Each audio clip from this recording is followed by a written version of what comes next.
आज हम इंफॉर्मेशन के समंदर में आप कह सकते हैं एक कीमती कंपास की बात करेंगे। एक ऐसा टूल जो डेटा के खेओस को क्लैरिटी में बदल देता है। हाँ बिल्कुल। जरा सोचें, अगर आपकी तमाम जरूरी मालूमात जैसे नोट्स हैं, फाइल्स हैं, सब इधर उधर बिखरी पड़ी हों, तो उन्हें वक्त पर इस्तेमाल करना कितना चैलेंजिंग हो सकता है। बिल्कुल एग्जैक्टली। और इसी चैलेंज का आप कह सकते हैं सोल्यूशन है डेटाबेस। ओके, तो ये फंडामेंटली है क्या चीज? थोड़ा सा इसको सिंप्लीफाई करें। देखिए, डेटाबेस बेसिकली डेटा का एक हाईली ऑर्गेनाइज्ड कलेक्शन है। इंफॉर्मेशन को इस तरह स्टोर और मैनेज करता है कि उसे आसानी से एक्सेस किया जा सके। हाँ, अपडेट करना हो या जरूरत पड़ने पर निकालना हो, रिट्रीव करना हो। बिल्कुल, एक्सेस करना, अपडेट करना, रिट्रीव करना सब मुमकिन हो जाता है और आसान हो जाता है। हमारा सोर्स मटेरियल, डेटाबेस और फवायद वो भी इसी कॉन्सेप्ट को वाज़े करता है। अच्छा, वो सोर्स बताता है कि इंफॉर्मेशन को बहुत सिस्टमैटिक तरीके से आमतौर पर टेबल्स की शक्ल में स्टोर किया जाता है। जी हाँ, टेबल्स में एक सिंपल सी मिसाल ले लें, जैसे किसी स्कूल में स्टूडेंट्स के रिकॉर्ड्स हैं। ओके, स्कूल रिकॉर्ड्स जैसे उनका नाम, roll number, class, address, marks वगैरह। अगर ये सब एक कंप्यूटर सिस्टम में तरतीब से सेव किए जाएं, तो ये जो स्ट्रक्चर्ड स्टोरेज है, यही डेटाबेस कहलाता है। राइट, समझ आ गया। परफेक्ट। तो आज हमारा मिशन यही है कि इस सोर्स की बुनियाद पर डेटाबेसेस के जो कोर एडवांटेजेस हैं, उनको हम एक्सप्लोर करें, समझे कि ये इतने पावरफुल क्यों हैं। ठीक है, तो शुरू करते हैं। सबसे पहला फायदा क्या है? सबसे पहला और आई थिंक बुनियादी फायदा है data organisation. Folder. Database data को एक स्ट्रक्चर देता है। स्ट्रक्चर मतलब? जैसे टेबल्स, रोज, कॉलम्स। बिल्कुल। आमतौर पर टेबल्स, रोज और कॉलम्स की सूरत में हर टेबल एक स्पेसिफिक एंटिटी को रिप्रेजेंट करता है। जैसे स्टूडेंट्स का टेबल हो गया। और हर रो एक स्टूडेंट का रिकॉर्ड होगा और कॉलम्स में नेम, रोल नंबर जैसी चीजें। एग्जैक्टली। और ये सिर्फ सफाई नहीं है, बल्कि डेटा की मीनिंग को इन्हेंस करता है। सोर्स के मुताबिक ये ऑर्गेनाइजेशन बुनियाद है बाकी तमाम फायदों के लिए। ओके, डेटा ऑर्गेनाइज हो गया, फिर अगला स्टेप क्या है? डेटा को ऑर्गेनाइज करने के बाद अगला लॉजिकल स्टेप है इजी एक्सेस। सर्च। जब डेटा तरतीब में हो तो उसे ढूंढना और इस्तेमाल करना इंतहाई आसान हो जाता है। हाँ, ये तो है, लेकिन कैसे? मतलब प्रैक्टिकली? खास कमांड्स होती हैं जिन्हें क्वेरीज कहते हैं। उनको यूज करके स्पेसिफिक इंफॉर्मेशन को आप समझ लें पलक झपकते में हासिल किया जा सकता है। अच्छा, जैसे स्कूल वाली मिसाल में अगर प्रिंसिपल को फौरन क्लास 12 के टॉप स्टूडेंट्स की लिस्ट चाहिए हो, तो डेटाबेस ये काम चंद सेकंड्स में कर देगा। ये सिर्फ टाइम बचाने की बात नहीं है, ये टाइमली डिसीजन मेकिंग को एनेबल करता है। बहुत इंपॉर्टेंट है ये। Right, timely decisions. इससे क्लोजली रिलेटेड एक और बेनिफिट सुना है, लेस डेटा रिडंडेंसी। ये क्या चीज है? हाँ, ये बहुत इंपॉर्टेंट है।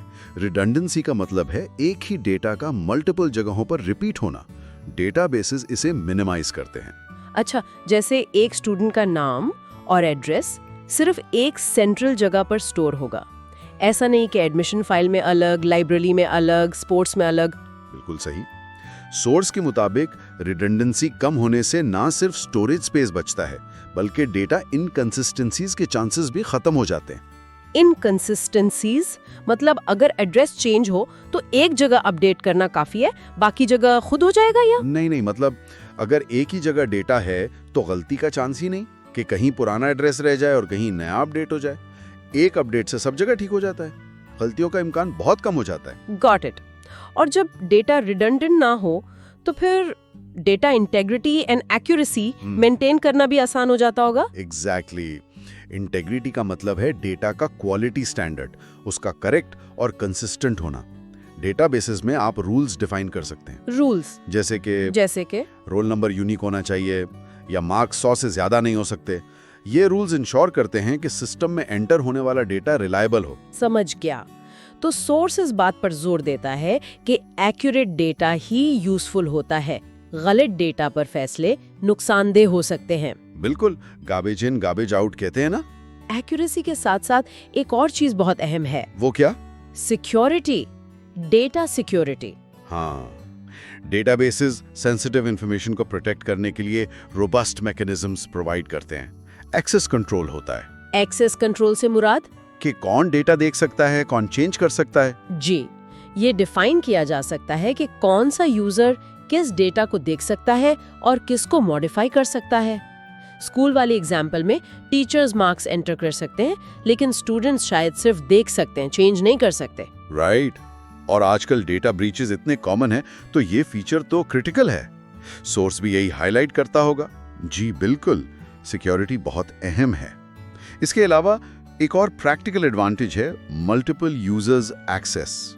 अच्छा, मतलब एक ही वक्त में कई लोग यूज कर सकते हैं। हाँ, एक ही डेटाबेस को एक ही वक्त में कई यूजर्स साइमल्टेनियसली एक्सेस और यूज कर सकते हैं, बगैर डेटा करप्शन या कॉन्फ्लिक्ट के। इसकी कोई real world example? Airline reservation system सोचें। हजारों एजेंट्स और कस्टमर्स एक ही वक्त में सीट्स बुक कर रहे होते हैं। डेटाबेस मैनेजमेंट सिस्टम ये कॉन्करेंसी कंट्रोल हैंडल करता है, इंश्योर करता है कि सब स्मूथली चले।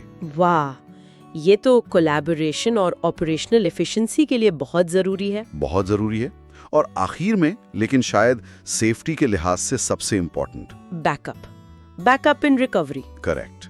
डेटाबेसेस रेगुलर बैकअप्स की सहूलत फराहम करते हैं। अगर हार्डवेयर फेल हो जाए, सॉफ्टवेयर क्रैश कर जाए या कोई और डिजास्टर हो, तो बैकअप से डेटा को रिस्टोर किया जा सकता है। यानी डेटा लॉस का रिस्क बहुत कम हो जाता है। जैसे स्कूल के सिनेरियो में अगर सर्वर क्रैश हो भी गया, तो बैकअप की वजह से स्टूडेंट्स का सारा कीमती रिकॉर्ड महफूज रहेगा। ये एक किस्म की डिजिटल इंश्योरेंस पॉलिसी है। तो हमने देखा कि डेटाबेसेस सिर्फ डेटा स्टोर करने का जरिया नहीं है, ये इंफॉर्मेशन को ऑर्गेनाइज करते हैं, एक्सेस को तेज बनाते हैं, डेटा को एक्यूरेट, कंसिस्टेंट और सिक्योर रखते हैं, मल्टीपल लोगों को एक साथ काम करने की इजाजत देते हैं, और डेटा लॉस से तहफ्फुज फराहम करते हैं। सोर्स, डेटाबेस और फवायद, इन तमाम पॉइंट्स को अंडरलाइन करता है। जी बिल्कुल, ये सब इसके कोर बेनिफिट्स हैं। शुक्रिया, अल्लाह हाफिज।